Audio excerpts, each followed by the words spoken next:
আজি আমাৰ হাজোত যি মিলন তীৰ্থ সাংস্কৃতিক মঞ্চৰ তৰফৰ পৰা সকলো অসমবাসীক আমি আগতীয়াকৈ নৱবৰ্ষ বহাগ বিহুৰ নৱবৰ্ষৰ শুভেচ্ছা জনাইছো। আৰু আমাৰ পোনপ্ৰথমবাৰৰ বাবে আজি আমাৰ হাজোত কৰ্মশালা অনুষ্ঠিত হৈছে। সকলো যেন শিক্ষাৰ্থীয়ে যেন ধুনীয়াকৈ পৰীক্ষণ কৰি আছে। আমাৰ বহুত জনসংখ্যা এতিয়ালৈকে আহি আছে। আমাৰ সাফল্যমণ্ডিত হ'ব বুলি আমি সকলোৱে আশা কৰিছো। প্ৰথমতে আমি আজি মিলন তীৰ্থ সাংস্কৃতিক মঞ্চৰ তৰফৰ পৰা অসমবাসী ৰাইজলৈ আগতীয়াকৈ ঋতুৰাজ বসন্তৰ বহুত শুভেচ্ছা জ্ঞাপন কৰিলোঁ।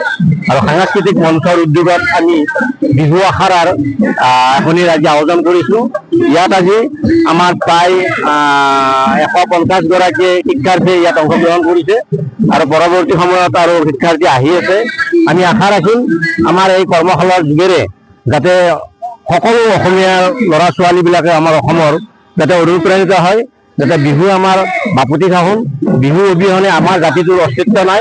গতিকে আমি আশা ৰাখিম এই কৰ্মশালাৰ যোগেৰে যাতে অসমত বিভিন্ন অঞ্চলত এনেকৈ যাতে আমাৰ অসমীয়া ৰাইজে যাতে কৰ্মশালা বা বিহু আখৰা অনুষ্ঠিত কৰে। ধন্যবাদ। জয় অসম। অসমবাসী ৰাইজক পোনপ্ৰথমে মিলন তীৰ্থ সাংস্কৃতিক মঞ্চ হাজো তৰফৰ পৰা আমি আগতীয়াকৈ বিহুৰ শুভেচ্ছা জনাইছো।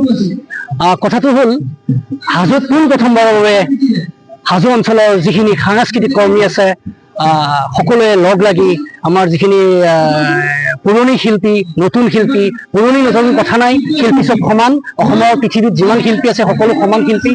এতিয়া সেনেকুৱা স্থলত গোটেই শিল্পীয়ে লগ লাগি যিটো মঞ্চ আমি সৃষ্টি কৰিছোঁ, প্ৰথম পদক্ষেপ আমি হাজোত লৈছোঁ এখন বিহু কৰ্মশালা। আমাৰ উঠি অহা নতুন প্ৰজন্মই যেতিয়া বিহুৰ কথা অলপ ভালকে বুজি লয়, ঢোল কি বস্তু, নাচ কি বস্তু, সেইবাবে আমি এই বস্তুটো বিহু কৰ্মশালা প্ৰস্তুত কৰিছোঁ।